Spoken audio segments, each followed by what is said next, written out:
tak cukup. Ha? Tak ada di sini deh seorang tu. Apa dia? Yang tu tak apa. Syukur kita semua, kita masih lagi orang kata adu lagi dan family kita masih lagi orang kata akrab. Jadi dengan adanya keluarga ni, kita rapat lagi hubungan antara kita dan diharapkan pertalian antara keluarga Hajar ni terus akrab dan kita bersyukur kepada Allah Subhanahu Wa Taala di atas limpah kurnianya. Semua ni adalah apa ni di atas kehendak Allah Subhanahu Wa Taala juga.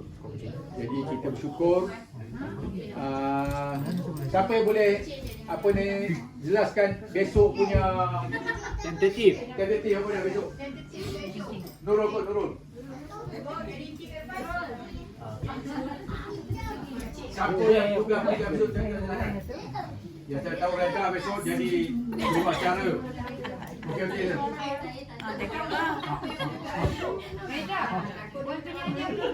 Okey, esok pagi. Okey, dengar. Perhatian.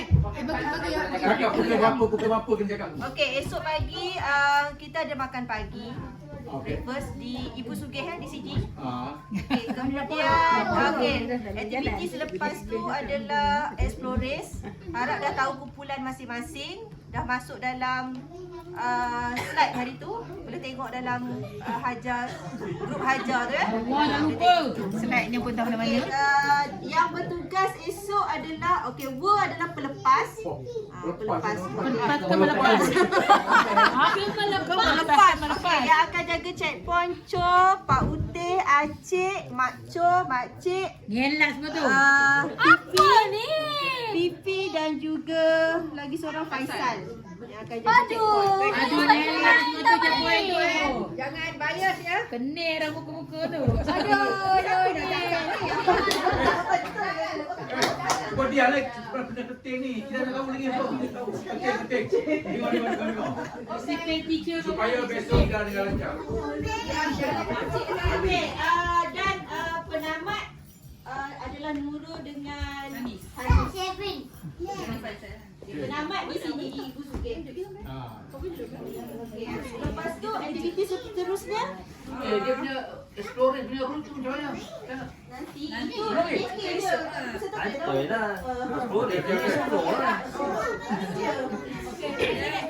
Untuk game esok, kejap lagi baru kita post grup tapi grup tu baru bukan satu grup tu ada dalam 15 orang lah. 3 grup besar. So ada 3 game. Nanti ketua grup tu pakcik-pakcik lah. Yang tua-tua tu. Masa nanti akan bagi pecahkan lah game tu siapa main sendiri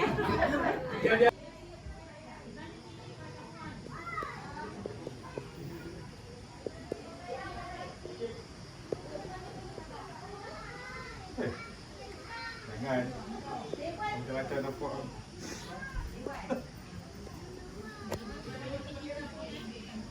Aku urut.